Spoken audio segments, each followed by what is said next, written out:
তোমরা কেমন আছো? আশা করছি ভালোই আছো। আজকে এই ভিডিওতে আমি ABTA টেস্ট পেপার 2021-22 এর ম্যাথমেটিক্সের পেজ নাম্বার 27 এর কোয়েশ্চেন 4 আলোচনা করব। এর আগের ভিডিওতে আমি কোয়েশ্চেন 1, 2 and 3 আলোচনা করেছি এবং সেই ভিডিওর লিংক তোমরা ডেসক্রিপশন বক্সে পেয়ে যাবে, সেখান থেকে তোমরা দেখে নিতে পারো। তো আজকে আমরা খুব মজার ছলেই এই ম্যাথমেটিক্সগুলো, এই অঙ্কগুলোর সমাধান আমরা আলোচনা করব। ঠিক আছে? খুব সহজভাবেই তোমরা এগুলো বুঝে নেবে এবং অবশ্যই তোমরা ধৈর্য নিয়ে অঙ্ক করবে। ঠিক আছে? আর অঙ্ক প্র্যাকটিস দরকার, রেগুলার অঙ্ক প্র্যাকটিস করবে, তাহলে দেখবে অঙ্কের প্রতি যে ভীতি বা যে ভয়টা আছে সেটা কিন্তু আর থাকবে না। অঙ্ক খুব মজার ব্যাপার, তোমরা যদি বুঝতে পারো অবশ্যই সেটা মজা লাগবে, আর বুঝতে গেলে কিন্তু তোমাদের প্র্যাকটিস করতে হবে। তো চলো আমরা এর সমাধানে চলে যাই। প্রথম প্রশ্ন বলা হচ্ছে 700 টাকার 3 বছরের সরল সুদ 210 টাকা হলে বার্ষিক সুদের হার কত? তো দেখো, আমাদের বার্ষিক সুদের হার বার করতে বলেছে। এখন বার্ষিক সুদের হার মানে বছরের সুদের হার কত, এবং সুদের হার কাকে বলে সেটা আমাদের বুঝে নিতে হবে। দেখো, সুদের হার মানে হচ্ছে সুদ বাই আসল। সুদ বাই আসল এর অর্থ কি? সুদ আসলের যত অংশ হয় সেটাই হচ্ছে সুদের হার। যেমন ধরো, তুমি 100 টাকা কোথাও থেকে ধার নিয়েছো, আর যখন তুমি পরিশোধ করতে গেছো তখন 100 টাকার উপর তোমাকে 10 টাকা সুদ দিতে হয়েছে। তাহলে 10 টাকা সুদ দিতে হয়েছে যখন আসল 100 টাকা, তাহলে সুদের হার কত হলো? 10/100, অর্থাৎ সুদ আসলের যত অংশ হবে, যেমন এখানে কত 1/10, তাহলে এটাই হলো সুদের হার। আর সুদের হার সাধারণত আমরা কি করি? শতকরাতে নির্ণয় করি। তাই যখন শতকরাতে নির্ণয় করবো এখানে 100 দিয়ে গুণ করবো। ঠিক আছে? তোমরা কিন্তু এই অঙ্কটা সূত্র ফেলেও করে দিতে পারো। ঠিক আছে? সূত্রের সাহায্যে। তো আমি এইভাবে একটু করছি। তো দেখো, এখানে সুদ বলেছে 210 টাকা, তাহলে সুদ 210 টাকা। আর এই 210 টাকা সুদ কিন্তু 3 বছরে, তাহলে 1 বছরে কত হবে? তাহলে 3 দিয়ে ভাগ করব, তাহলে এটা 1 বছরের সুদ, কারণ আমাদের বার্ষিক সুদের হার বার করতে বলেছে। 3 বছরের কিন্তু সুদের হার না, বছরের সুদের হার বার করতে হবে। তাই এখানে আমরা যে সুদটা হচ্ছে সেটা 1 বছরে কত হচ্ছে? 210/3। ঠিক আছে? এটা 1 বছরের সুদ ইন্টু এখানে কি আছে? আসল আছে। তাহলে আসল কত টাকা? এখানে 700 টাকা। তাহলে এখানে আমরা লিখবো 700 ইন্টু 100 করবো, তাহলে পার্সেন্টেজে পেয়ে যাচ্ছি। তাহলে এখানে কত হলো? 3 7 21, আর এখানে দুটো জিরো ক্যান্সেল হয়ে গেল, আর 7 দিয়ে 10 কত হলো? তাহলে 10%। তাহলে এখানে বার্ষিক সুদের হার 10%। পরের প্রশ্ন, কোনো গ্রামের জনসংখ্যা 10% হারে হ্রাস পায়। এখানে বলেছে হ্রাস পায়, কমে যাচ্ছে। বর্তমান জনসংখ্যা 500 জন হলে 2 বছর পরে জনসংখ্যা কত হবে? দেখো, এখানে আমাদের পরের জনসংখ্যা বার করতে বলেছে, পরের জনসংখ্যা। তাহলে সেক্ষেত্রে আমরা যদি ধরে নিই 2 বছর পরের জনসংখ্যা, 2 বছর পরের জনসংখ্যা, সেটা যদি a হয় তাহলে তার ক্ষেত্রে আমরা সূত্র লিখবো p bracket 100 minus r by 100 whole to the power t। এটা যখন আমরা পরের ক্ষেত্রে বার করি, তবে এখানে টিটা কিন্তু 2 বছর। ঠিক আছে? টিটা 2 বছর, তাই আমি 2 বছর পরে জনসংখ্যা বলছি, তাই এই ক্ষেত্রে আমি টিটার জায়গায় 2 লিখে দিতে পারি। ওকে, 2 লিখে দিতে পারি। আর যদি আমি এখানে বলি টি বছর পরে জনসংখ্যা কত হবে, তাহলে এখানে টি লিখবো। টিটা হচ্ছে সময়। এখানে আমরা দেখো এই জায়গাতে মাইনাস ব্যবহার করেছি, কেন? কারণ এখানে হ্রাস পাচ্ছে। যদি বলতো এখানে বৃদ্ধি পাচ্ছে, তাহলে এখানে প্লাস ব্যবহার করতাম। আর এখানে আমাদের পরের জনসংখ্যা বার করতে দিয়েছি। যখন পরের জনসংখ্যা বার করতে হবে তখন আমাদের সূত্রটা এই রকম হবে, যেরকমটা আমি লিখেছি। কিন্তু যদি বলতো 2 বছর আগের জনসংখ্যা বার করো, তখন সূত্রটা একটু পাল্টে যেত। তখন কি হতো? এই যে 100টা নিচে দেখতে পাচ্ছি, এই 100টা উপরে হতো, আর এই 100 মাইনাস 8টা নিচে হতো। আর এখানে যেমনটা আছে, এখানে আমরা টি লিখবো, টি বছরে। ঠিক আছে? যখন আমার আগের মানে পূর্বের বা অতীতের যখন জনসংখ্যা চাইবে তখন আমাদের সূত্রটা ঠিক এই রকম হবে। আর যখন বর্তমানে চাইবে তখন 100টা নিচে, আর অতীতের চাইলে 100টা উপরে লিখবো, এইভাবে। আর হ্রাসের ক্ষেত্রে মাইনাস, আর বৃদ্ধির ক্ষেত্রে আমরা প্লাস লিখবো। সূত্রটা মনে রাখাটা কিন্তু খুবই সহজ, তোমরা মনে রাখবে, দেখবে এই ধরনের অঙ্ক খুব সহজে করতে পারছো। তাহলে এখানে মানগুলো বসিয়ে দেবে। পি মানে হচ্ছে বর্তমান জনসংখ্যা, তো বর্তমান জনসংখ্যা কত? এখানে 500 জন, তাহলে এখানে 500।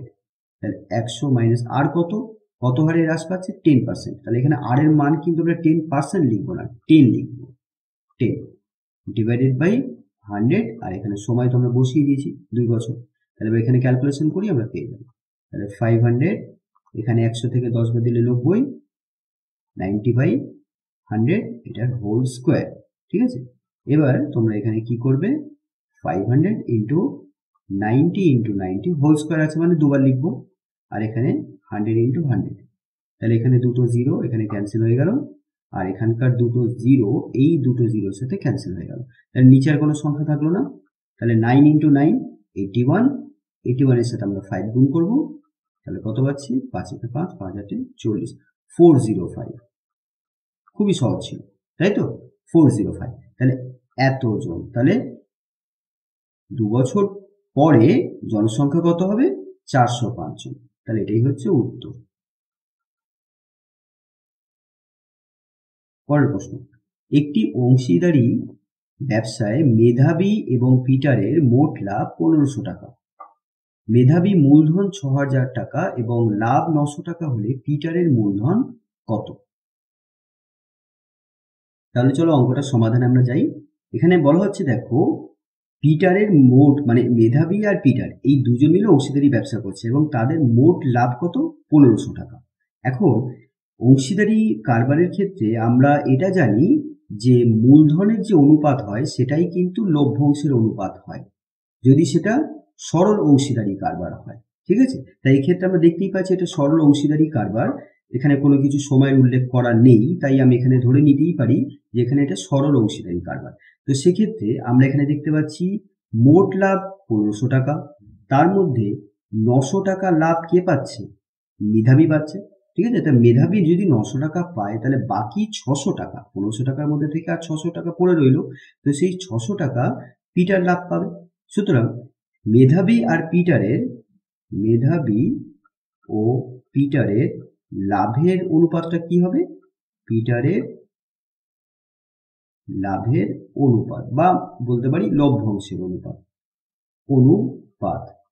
লভ্যাংশের অনুপাত তাহলে কত, 900:600। তাহলে এখানে কত হচ্ছে, 9:6। এখন 9:6 থেকে আমরা যদি এবার 3 দিয়ে যদি কাটি তাহলে 3:2 হচ্ছে। এবার এটা লাভের অনুপাত, এখন এই লাভের অনুপাতটাই কিন্তু মূলধনের অনুপাত হবে। তো এখানে মূলধন মেধাবী কত দিয়েছে, 6000 টাকা। তাহলে দেখো আমি এখানে খুব সহজেই করে দিতে পারবো। এখানে এই যে লাভের অনুপাত 3:2 এসছে, এর অর্থ কি, এর অর্থ হচ্ছে মেধাবী যদি 3 টাকা লাভ করে তাহলে সেক্ষেত্রে পিটার লাভ করবে 2 টাকা। আবার এটাকে এভাবেও বলা যায়, মেধাবী যদি 3 টাকা লভ্যাংশ দেয় তাহলে পিটার 3 টাকা যদি মূলধন দেয় তাহলে পিটার 2 টাকা মূলধন দেবে। ওকে, মেধাবী যদি 3 টাকা মূলধন দেয় তাহলে পিটার দেবে 2 টাকা। তাহলে আমরা লিখতে পারি মেধাবী ও পিটারের মূলধনের অনুপাত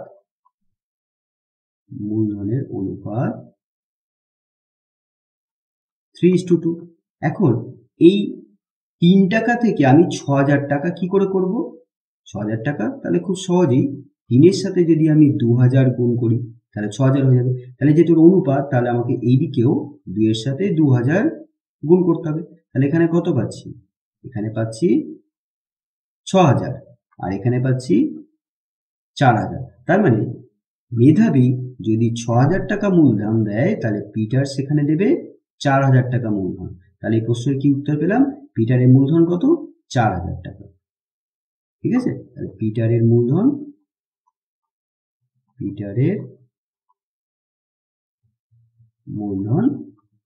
4000 টাকা।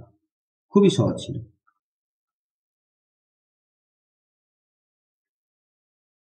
পরের প্রশ্ন, x² প্লাস x প্লাস 1 = 0, এটা হচ্ছে একটা দ্বিঘাত সমীকরণ।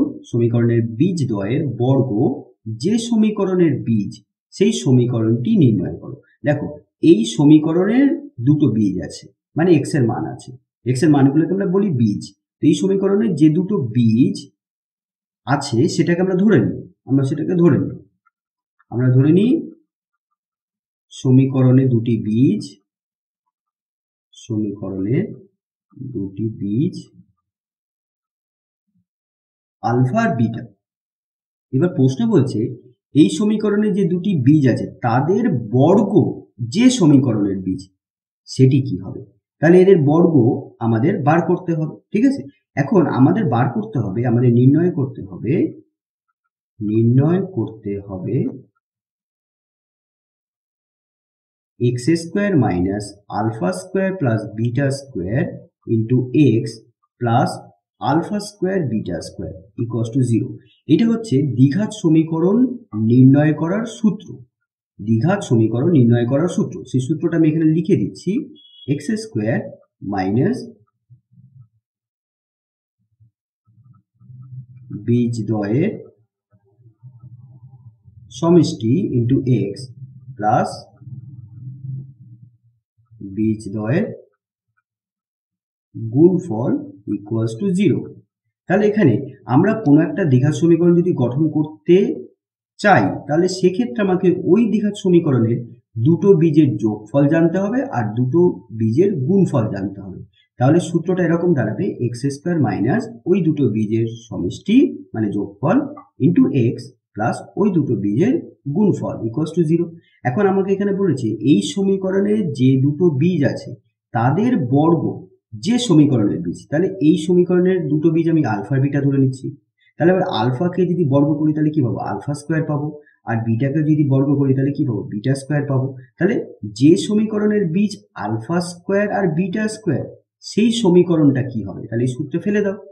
তাহলে বীজদ্বয় সমষ্টি কত হবে, alpha square plus beta square যেমনটা লিখলাম ইন্টু এক্স প্লাস বীজদ্বয়ের গুণফল মানে alpha square into beta square equals to 0। তাহলে এটা আমাদের নির্ণয় করতে হবে। ওকে, এখন আমাদের এই সমীকরণের বীজ আলফা আর বিটা, তাহলে এখন আলফা আর বিটার মধ্যে আমরা একটা সম্পর্ক জানি, সেটা যোগফল আর গুণফলের সম্পর্ক আমরা জানি, তো সেটা আমরা বার করে নেব। তাহলে এবার লিখবো আলফা প্লাস বিটা। তাহলে আলফা প্লাস বিটা মানে এই সমীকরণের বীজদ্বয়ের যোগফল, সেটা কত হবে, সেটা হচ্ছে এক্স এর সহগ বাই মানে মাইনাস হবে এক্স স্কোয়ারের সহগ, ঠিক আছে।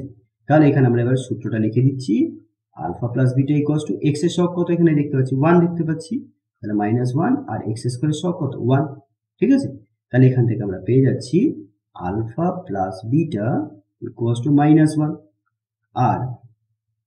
আর কি পাচ্ছি আলফা ইন্টু বিটা মানে বীজদ্বয়ের গুণফল। বীজদ্বয়ের গুণফল মানেই হচ্ছে ধ্রুবক ডিভাইডেড বাই এক্স স্কোয়ারের সহগ। ওকে, ধ্রুবক মানে এক্স বর্জিত পদটি, দেখো এখানে এক্স বর্জিত পদ কত আছে 1 আছে, তাহলে এখানে আমরা লিখবো 1 আর এক্স স্কোয়ারের সহগ 1 আর এখানে আলফা বিটা, তাহলে কি পেলাম আলফা বিটা ইকুয়ালস টু 1। এইবার আমরা কি করবো, এখান থেকে আলফা স্কোয়ার প্লাস বিটা স্কোয়ারটা বার করব। এটা আমরা ধরে নিচ্ছি 1 নম্বর সমীকরণ, যেটা আমাদের নির্ণয় করতে হবে। তো আমরা আলফা স্কোয়ার প্লাস বিটা স্কোয়ারের মানটা বার করব আর তারপর এই সমীকরণে বসিয়ে দেবো, ব্যাস হয়ে যাবে। তাহলে এবার alpha square plus beta square, এটা এ স্কোয়ার প্লাস বি স্কোয়ারের সূত্র আমরা ফেলে দিই। তাহলে আলফা প্লাস বিটা অর্থাৎ A plus B whole square minus 2ab। এবার এখানে আলফা প্লাস বিটার মান আমরা জানি -1, বসিয়ে দিই -1 স্কোয়ার মাইনাস 2 ইন্টু আলফা বিটার মান হচ্ছে 1। এবার -1 স্কোয়ারের অর্থ হচ্ছে -1 ইন্টু -1, তাহলে মাইনাস মাইনাস প্লাস হয়ে গেল প্লাস, আর 1 ইন্টু 1 মানে 1 মানে +1 অর্থাৎ 1, আর এখানে 2, তাহলে কত হলো -1। এবার আমরা বার করব alpha square beta square. Alpha square beta square মানেই হয়ে গেল আলফা বিটার হোল স্কোয়ার, তাই তো। এবার আলফা বিটার মান কত 1, তাহলে 1 এর হোল স্কোয়ার অর্থাৎ 1। তাহলে আমরা দুটো মান পেয়ে গেলাম, alpha square plus beta square আর আলফা স্কোয়ার বিটা স্কোয়ার। এবার 1 নম্বর সমীকরণে বার করব। অতএব নির্ণেয় দ্বিঘাত সমীকরণটি হবে এক্স স্কোয়ার মাইনাস, দেখো এই সমীকরণে বসিয়ে দিচ্ছি, হ্যাঁ। এবার এটার মান কত -1, তাহলে লিখবো -1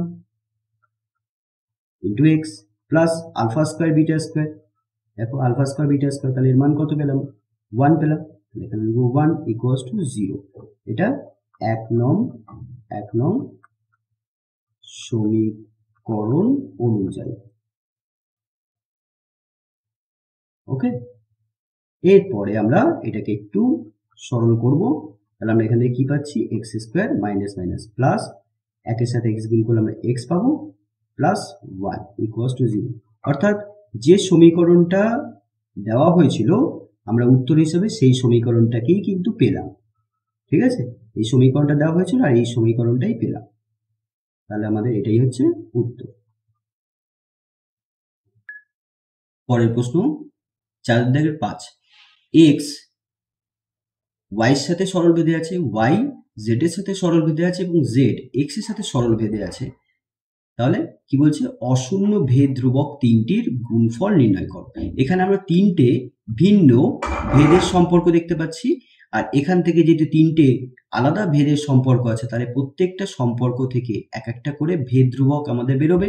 এখন সেই ভেদ ধ্রুবক তিনটের গুণফল আমাদের নির্ণয় করতে হবে। এটা কিন্তু তোমাদের পাঠ্য বইয়ের অঙ্ক। ঠিক আছে, তো আমরা অঙ্কটা দেখি, খুব সহজভাবে অঙ্কটা আমরা করব। তাহলে এই সম্পর্কটা থেকে আমরা কি করব, আগে লিখবো এটাকে k1y, এখানে k1টা হচ্ছে অশূন্য ভেদ ধ্রুবক। তাহলে এই ভেদ ধ্রুবকটা আমরা বার করে নেবো। তাহলে k1 ইকুয়ালস টু কি হবে, yটা এপাশে নিয়ে আসবো, কারণ k1 বার করতে হবে, তাহলে yটাকে এদিকে রাখা যাবে না। তাহলে yটাকে যদি এদিকে নিয়ে আসি তাহলে হয়ে যাবে x বাই y। ঠিক আছে, তাহলে k1 এর মান পেলাম x বাই y। একইভাবে বাকি দুটো ভেদ সম্পর্ক থেকেও আমরা ভেদ ধ্রুবক বার করব। তাহলে এখান থেকে আমরা লিখবো y ইকুয়ালস টু k2z। ঠিক আছে, এরপরে তোমরা কিন্তু এখানে ধ্রুবক অন্যভাবেও নিতে পারো। ঠিক আছে, আমি এখানে k1 k2 k3 নেব। তাহলে k2 ইকুয়ালস টু কি পেলাম, y by z, R k3 কি পাচ্ছি দেখো, z ভেদ x, এখান থেকে পাচ্ছি z ইকুয়ালস টু k3x। তাহলে k3 ইকুয়ালস টু কি আসলো, z বাই x। এখানে আমরা লিখে দেবো অবশ্যই k1 k2 k3 অশূন্য ভেদ ধ্রুবক সমূহ। ঠিক আছে, এরপরে আমরা এই ভেদ ধ্রুবক তিনটের গুণফল বার করব, কারণ এখানে গুণফল আমাদের বার করতে বলা হচ্ছে। তাহলে এবার k1 এর মান কত, x বাই y বসিয়ে দেবো। এবার k1 এর সাথে k2 কি আছে, গুণ আকারে আছে, তাহলে k2টাকে গুণ করে দেবো। k2 এর মান কত, y বাই z, তাহলে y বাই z গুণ করবো, আবার গুণ দিয়ে k3 এর মানটাকে লিখবো z বাই x। তাহলে দেখো এখানে z z ক্যান্সেল হয়ে গেল, y y ক্যান্সেল হয়ে গেল, x x ক্যান্সেল হয়ে গেল, তাহলে কত পাচ্ছি 1। অর্থাৎ ভেদ ধ্রুবক তিনটের গুণফল 1। তাহলে এই প্রশ্নের উত্তর 1। পরের প্রশ্ন, 10 সেন্টিমিটার দৈর্ঘ্যের ব্যাসার্ধের দুটি সমান বৃত্ত। সমান বৃত্ত তখনই হবে যখন বৃত্তের ব্যাসার্ধের দৈর্ঘ্য সমান হয়। ঠিক আছে, তাহলে এখানে বলেই দিয়েছে 10 সেন্টিমিটার দৈর্ঘ্যের ব্যাসার্ধের দুটি সমান বৃত্ত পরস্পরকে ছেদ করে এবং তাদের সাধারণ জ্যায়ের দৈর্ঘ্য 12 সেন্টিমিটার হলে কেন্দ্রদ্বয়ের দূরত্ব নির্ণয় করো। তাহলে আমাদের এখানে কি দিয়েছে দেখো, এরকম দুটো বৃত্ত আছে, একই পরিমাপের দুটো বৃত্ত। আমি এখানে ফ্রি হ্যান্ডে আঁকছি। ঠিক আছে, তো একটু ছোট বড় হয়ে যাবে, চেষ্টা করলাম ঠিক করে আঁকার জন্য। তো এই দুটো বৃত্তের ব্যাসার্ধ কিন্তু সমান। এখন এই দুটো বৃত্ত ছেদ করেছে, তো ছেদ করেছে যখনই বলবে তখন আমরা বৃত্তগুলোকে কিন্তু এইভাবে আঁকবো। তাহলে এখানে দুটো ছেদ বিন্দু পাচ্ছি, একটা হচ্ছে ধরে নাও এ বিন্দু আর একটা ধরে নাও বি বিন্দু। এখন এ আর বি এই দুটো বিন্দু যুক্ত করলে আমরা যেটা পাবো সেটা হলো সাধারণ জ্যা। ঠিক আছে, সাধারণ জ্যা, এই এবি রেখাটাকে আমরা বলবো সাধারণ জ্যা। আচ্ছা, তাহলে আমরা সাধারণ জ্যা পেয়ে গেলাম। এখন এই সাধারণ জ্যায়ের দৈর্ঘ্যটা বলে দিয়েছে 12 সেন্টিমিটার, এটা 12 সেন্টিমিটার। আর এইবার আমরা এখানে বৃত্তের দুটো কেন্দ্র ধরে নিচ্ছি। ধরে নাও এই বৃত্তের কেন্দ্রটা হচ্ছে C1 আর এই বৃত্তের কেন্দ্রটা হচ্ছে C2। এবার আমরা যদি এটাকে যুক্ত করি তাহলে এটা হচ্ছে ব্যাসার্ধ, তাহলে কত হবে 10 সেন্টিমিটার। ওকে, 10 সেন্টিমিটার। আর একইভাবে যদি আমরা এটাকে যুক্ত করি, যেহেতু একই বৃত্তের মানে এই দুটো বৃত্ত একই পরিমাপের, তাহলে এটাও হবে 10 সেন্টিমিটার। এবার আমরা এই C1 আর C2টাকে যুক্ত করব। এবার এখানে আমরা একটা তথ্য বলছি জ্যামিতির, সেটা হলো এরকম যে দুটো বৃত্তের কেন্দ্রদ্বয়ের সংযোজক রেখা আর সাধারণ জ্যা যদি দুটো বৃত্ত পরস্পরকে ছেদ করে, তাহলে এখানে যে সাধারণ জ্যাটা পাই আমরা, এই সাধারণ জ্যা আর কেন্দ্রদ্বয়ের মধ্যে যে দূরত্ব সেটা পরস্পরকে সমদ্বিখণ্ডিত করবে তখনই যখন দুটো বৃত্ত সমান হবে, অর্থাৎ যদি তাদের ব্যাসার্ধ সমান হয়। তাহলে এক্ষেত্রে দুটো বৃত্তের ব্যাসার্ধ সমান, তাহলে আমরা বলতে পারি যে C1 C2 রেখাটা এবি রেখাটা পরস্পরকে সমদ্বিখণ্ডিত করবে। তাহলে এই যে বিন্দুটা পাচ্ছি, ধরে নাও এই বিন্দুটা হচ্ছে ডি বিন্দু, তাহলে এই যে ডি বিন্দুটা পাচ্ছি, ডি বিন্দুটা হচ্ছে C1 C2 রেখার মধ্যবিন্দু, ঠিক আছে, এটা মধ্যবিন্দু।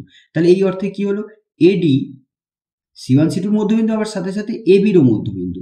তাহলে এডিটা কত হবে, 6 সেন্টিমিটার হবে, কারণ এবি হচ্ছে 12 সেন্টিমিটার, পুরোটা হচ্ছে 12 সেন্টিমিটার, তাহলে এডিটা হবে 6 সেন্টিমিটার। তাহলে এখানে আমরা এটাকে লিখবো, এটা 6 সেন্টিমিটার। এবার দেখো এটা 6 সেন্টিমিটার, এটা 10 সেন্টিমিটার, তাহলে এইটা কত হবে, দেখো এই ত্রিভুজটা কিন্তু সমকোণী ত্রিভুজ, ঠিক আছে, সমকোণী ত্রিভুজ, কারণ এখানে এই যে সাধারণ জ্যা আর এই কেন্দ্রদ্বয়ের মধ্যে যে সংযোজক সরলরেখাটা পেলাম, এই সরলরেখাটা আর সাধারণ জ্যা পরস্পর সমকোণে সমদ্বিখণ্ডিত হয়, তাহলে এই কোণটা 90 ডিগ্রি। তাহলে এই যে ত্রিভুজটা পাচ্ছি, এই ত্রিভুজটা সমকোণী ত্রিভুজ হয়ে গেল।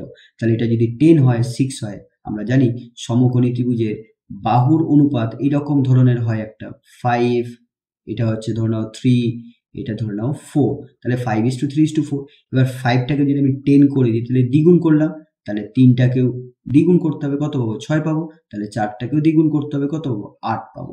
তাহলে এটা যদি 6, এটা 10 হয়, তাহলে C1 থেকে D পর্যন্ত এই মাপটা 8, তাহলে এটা যদি 8 হয়, তাহলে এই মাপটাও 8 হবে। তাহলে মোট কত হলো, C1 C2 8 + 8 16, অর্থাৎ কেন্দ্র দুটোর মধ্যে দূরত্ব 16 সেন্টিমিটার। তাহলে এই প্রশ্ন উত্তর 16 সেন্টিমিটার। তো আমরা এটাকে একটু কষে দিই এইভাবে, তাহলে এখানে লিখবো যে C1 C2 এবং এবি সরল রেখাংশ পরস্পরকে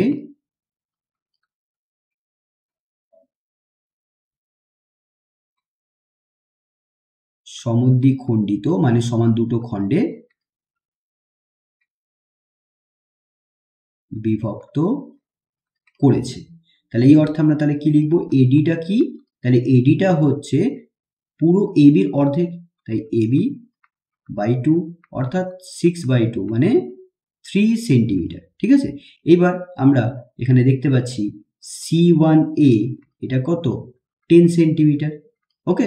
এবার আমরা বার করব সমকোণী, এখানে একটু লিখলে ভালো হয়, পরস্পরকে সমকোণে সমদ্বিখণ্ডিত করে, এটাকে লিখে দাও, হ্যাঁ, সমকোণে সমদ্বিখণ্ডিত করে।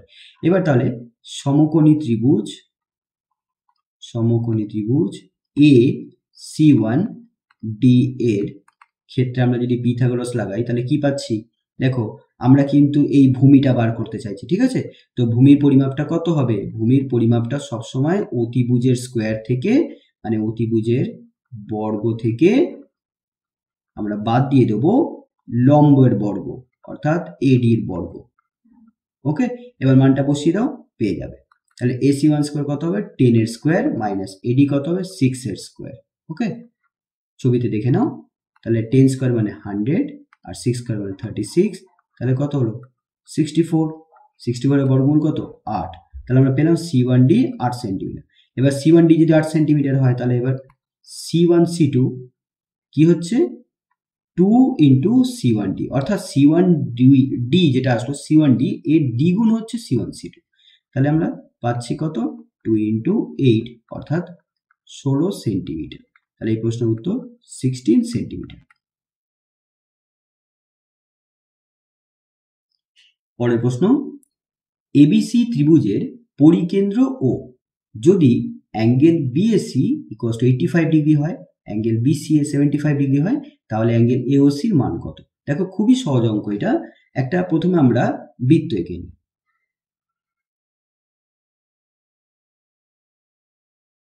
এখন এই বৃত্তের ভিতরে একটা ত্রিভুজ আছে, ঠিক আছে, সেই ত্রিভুজটা আমরা এখানে এরকম ভাবে এঁকে নিই। আগে ধরে নাও এরকম একটি ত্রিভুজ আছে, আর এই বৃত্তের কেন্দ্র হচ্ছে ও। এবার এখানে বলছে যে এবিসি ত্রিভুজের পরিকেন্দ্র, সেটা তো আমরা পরিকেন্দ্র ও এখানে অঙ্কন করলাম। যদি অ্যাঙ্গেল বিএসি, তো আমরা এখানে ত্রিভুজটা একটা নাম দিয়ে দিই এ বি সি, ঠিক আছে। আচ্ছা, এবিসি আমরা পেয়ে গেলাম।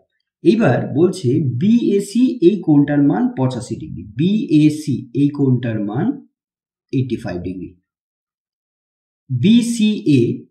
বিসিএ এই কোণটার মান 75 ডিগ্রি। এবার তাহলে অ্যাঙ্গেল এওসি কত? তাহলে এওসি, এই এ ও আর ওসি এটাকে যুক্ত করতে হবে, তাহলে আমরা পেয়ে যাব এওসি। এটাকে আমরা যুক্ত করি,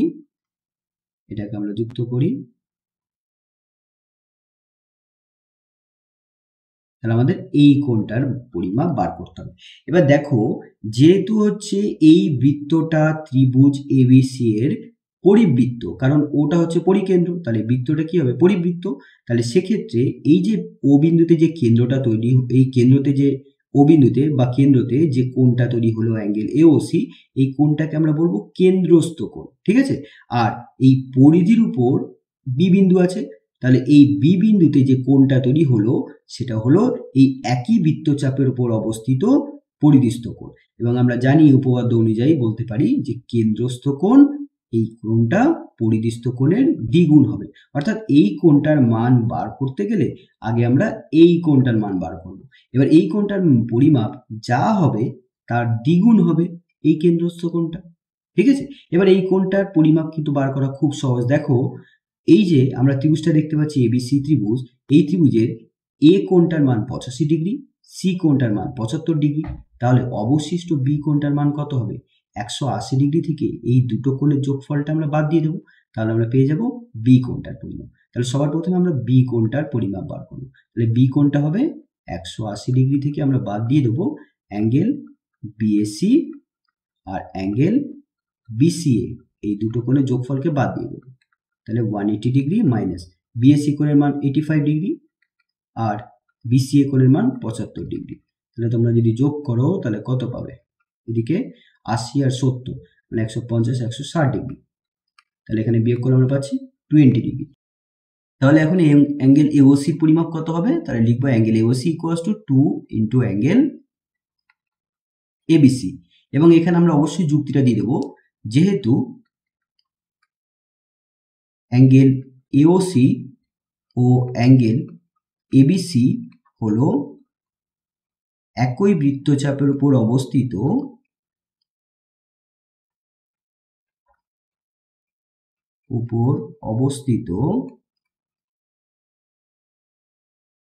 যথাক্রমে কেন্দ্রস্থ কোণ ও পরিধিস্থ কোণ বা বৃত্তাংশস্থ কোণ, ঠিক আছে। তাই এখানে আমরা এই সম্পর্কটা লিখলাম। এবার যেহেতু অ্যাঙ্গেল এবিসি কোণটার মান কত, এবিসি বা অ্যাঙ্গেল বি কোণটার মান কত? 20 ডিগ্রি, তাহলে এখানে আমরা বসিয়ে দেবো 2 ইন্টু 20 ডিগ্রি অর্থাৎ 40 ডিগ্রি। তাহলে অ্যাঙ্গেল এওসি কোণের মান পেলাম 40 ডিগ্রি। তাহলে এটাই হলো এই প্রশ্নের উত্তর। পরের প্রশ্ন, ত্রিভুজ এবিসি এর বিসি বাহুর সমান্তরাল সরলরেখা এবি ও এসি কে যথাক্রমে পি ও কিউ বিন্দুতে ছেদ করেছে। যদি এপি ইকুয়ালস টু 4 সেন্টিমিটার এবং কিউসি ইকুয়ালস টু 9 সেন্টিমিটার এবং PB equals to A Q হয়, তাহলে পিবি এর দৈর্ঘ্য কত? দেখো, আমরা একটু ছবিটা আঁকার চেষ্টা করি। সবার প্রথমে এখানে কি বলা হয়েছে? একটা ত্রিভুজের কথা। তাহলে আমরা একটা ত্রিভুজ অঙ্কন করব।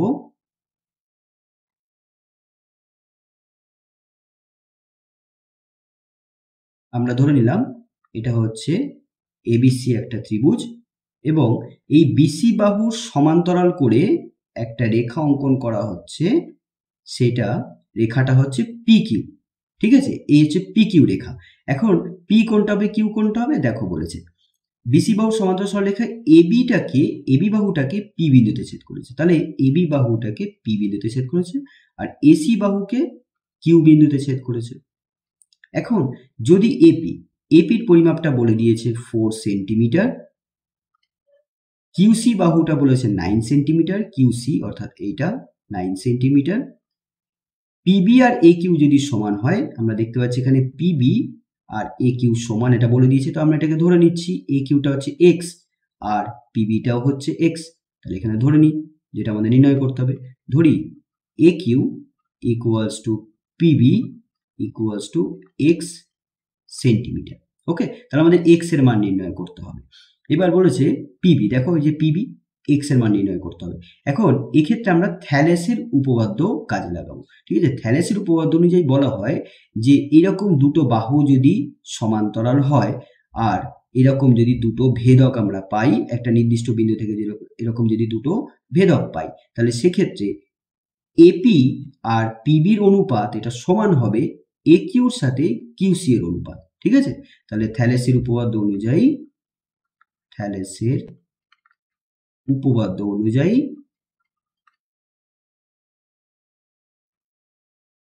তাহলে আমরা কি লিখতে পারি?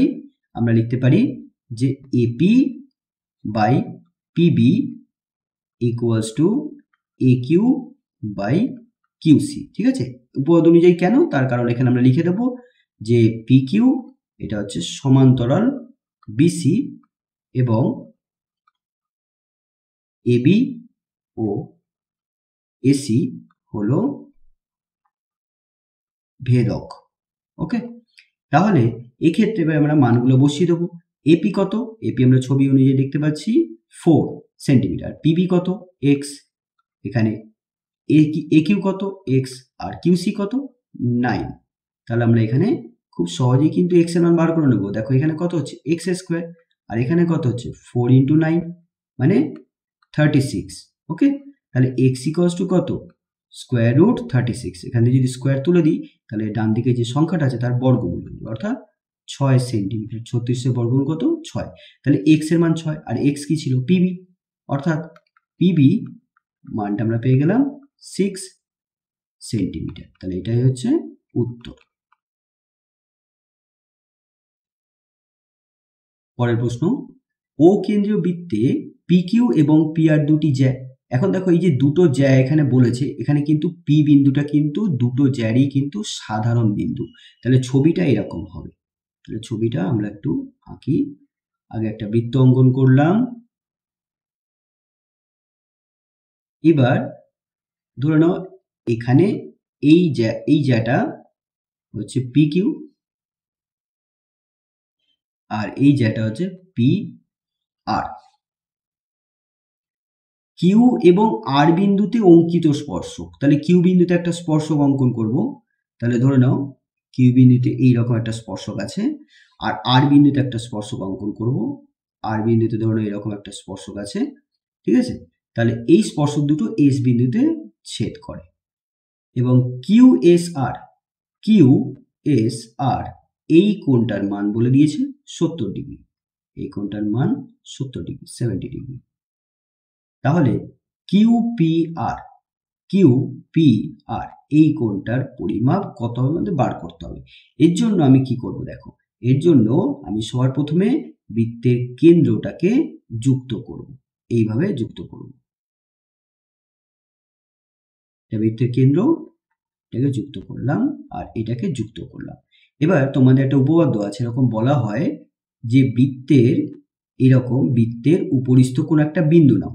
ঠিক আছে, এবার এই বিন্দুতে যদি আমরা কোনো একটা স্পর্শক আঁকি আর এই স্পর্শ বিন্দুতে যদি আমি একটা ব্যাসার্ধ আঁকি, তাহলে এটা হচ্ছে বৃত্তের কেন্দ্র।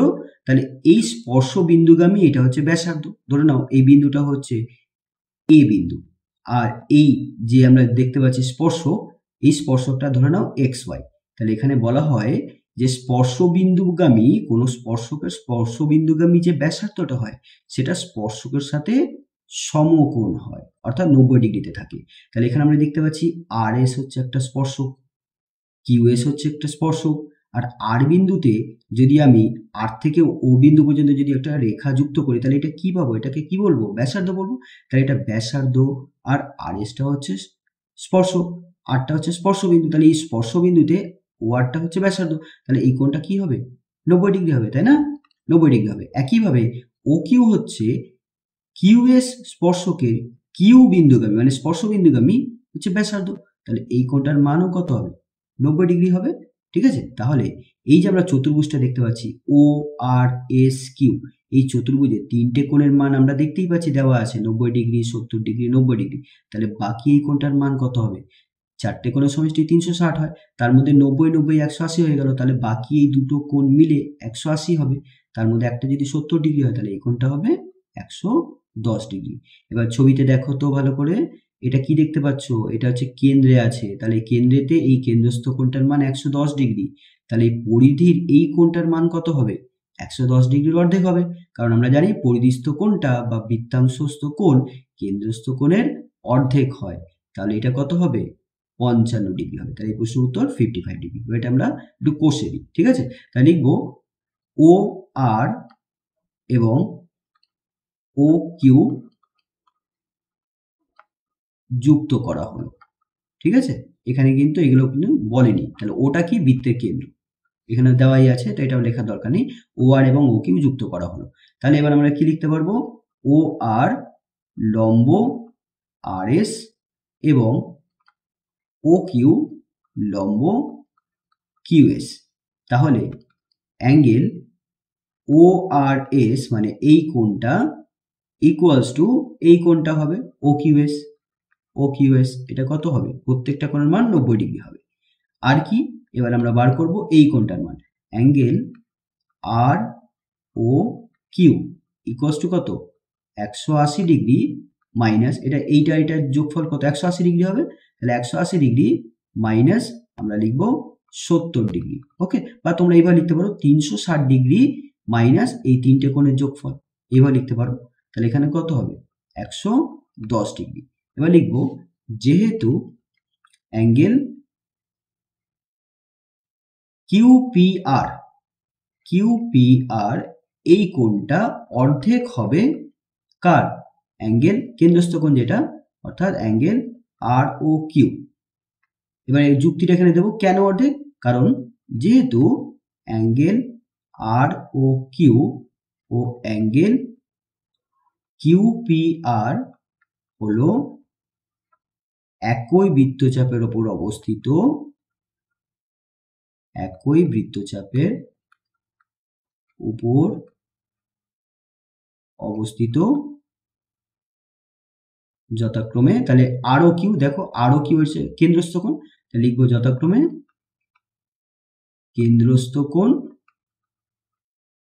এবং কিউপিআরটা দেখো কিউপিআর অর্থাৎ এই কোণটা, এটা পরিধিতে আছে এবং পরিধিস্থ কোণ, তাহলে এই কোণটা পরিধিস্থ হবে বা বৃত্তাংশস্থ পরিধিস্থ কোণ। তাহলে এই কারণেই আমি এখানে এই সম্পর্কটা লিখলাম। এবার হাফ ইন্টু আর ও কিউ এর মান কত? 110 ডিগ্রি। তাহলে এখানে বসিয়ে দাও, তাহলে কত হলো? 55 ডিগ্রি। তাহলে এই প্রশ্নের উত্তর কত? 55 ডিগ্রি। খুবই সহজ অঙ্ক ছিল, ঠিক আছে? একটু প্র্যাকটিস করবে, দেখবে খুবই সহজ লাগবে। পরের প্রশ্ন, একটি ঘনকের প্রত্যেক ধারের দৈর্ঘ্য দ্বিগুণ করা হলে ঘনকটির সমগ্র তলের ক্ষেত্রফল শতকরা কত বৃদ্ধি পাবে? তো দেখো সমগ্র তলের ক্ষেত্রফলের সূত্র হচ্ছে 6 ইন্টু বাহুর দৈর্ঘ্যের স্কোয়ার। এটা সবার আগে তোমাকে মনে রাখতে হবে, ঠিক আছে? এবার আমরা এখানে ধরে নিই এইরকম দুটো ঘনক ছিল,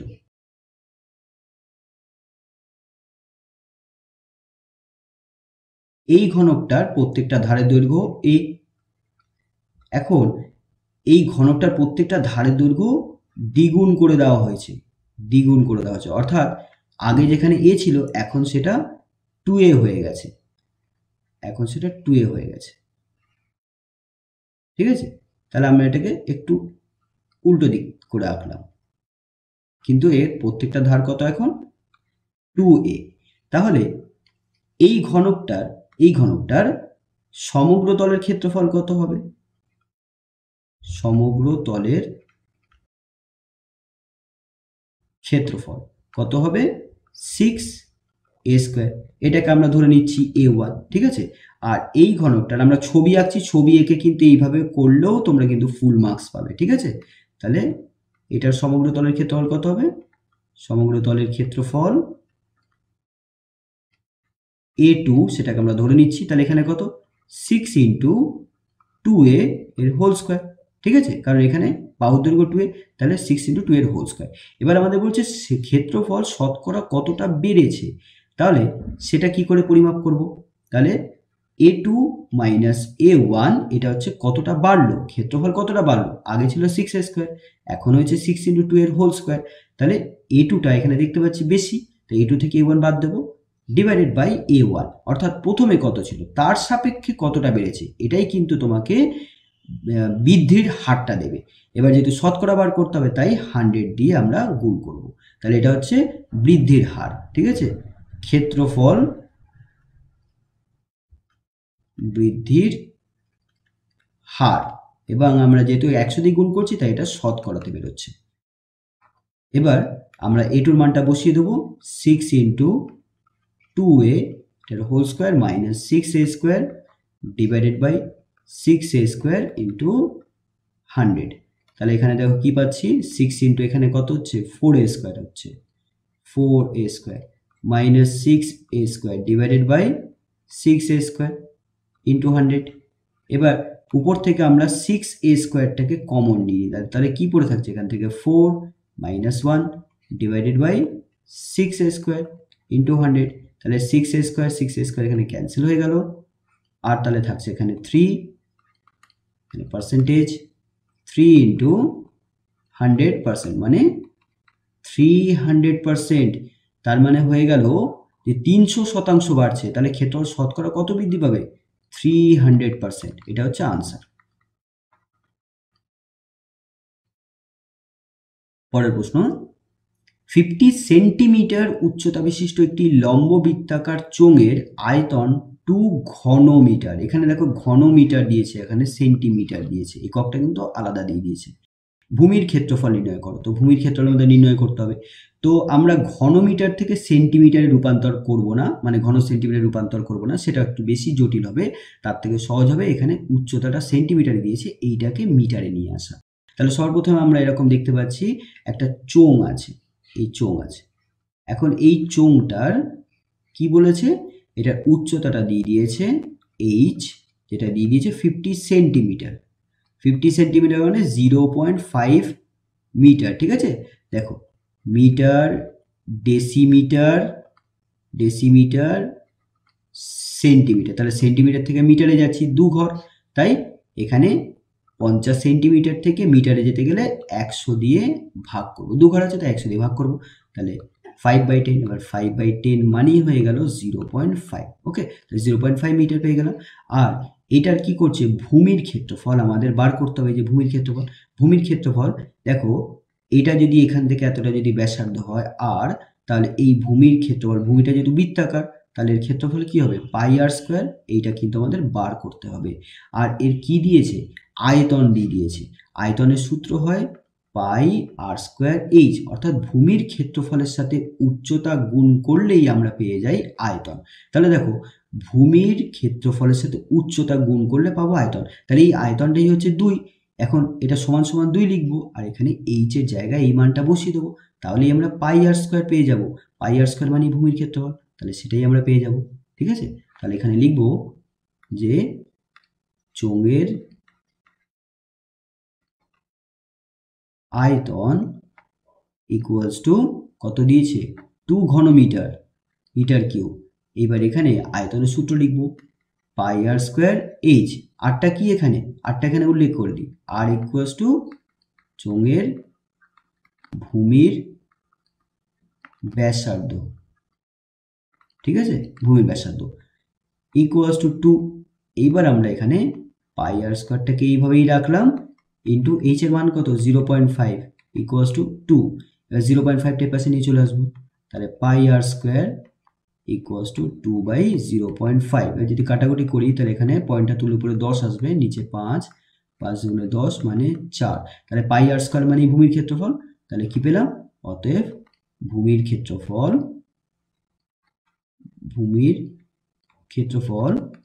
4 বর্গমিটার, ঠিক আছে। ক্ষেত্রফলে সবসময় এককের বর্গ হয়, তাহলে বর্গমিটার। তাহলে এটাই হলো এই প্রশ্নের উত্তর। এটা খুবই সহজ অঙ্ক ছিল।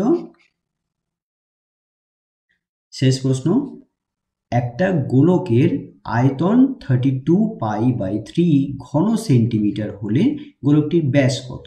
তো দেখো আমাদের ব্যাস বার করতে বলেছে, এবং আমরা জানি আয়তন ব্যাসার্ধের সাথে সম্পর্কিত, ঠিক আছে। তাহলে আমরা এখানে আয়তনের সূত্র আমরা জানি, গোলকের আয়তন কি হয়, গোলকের আয়তন হয়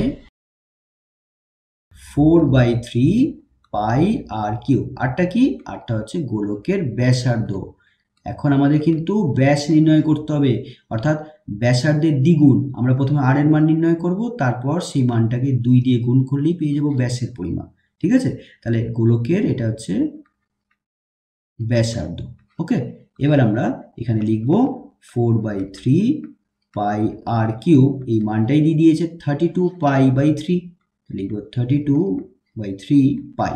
এখানে পাই আর পাই ক্যান্সেল হয়ে গেল, আর কি ক্যান্সেল হচ্ছে? দেখো 3 3 ক্যান্সেল হয়ে যাচ্ছে, আর এখানে 4 দিয়ে 32 8 হয়ে গেল। তাহলে এখানে নেক্সট স্টেপে লিখবো আর কিউব ইকুয়ালস টু, আরটাকে আমরা লিখতে পারি 2 কিউব। তাহলে আমরা কি পাচ্ছি এখান থেকে? আর ইকুয়ালস টু 2, অর্থাৎ ব্যাসার্ধ 2, তাহলে ব্যাস কত?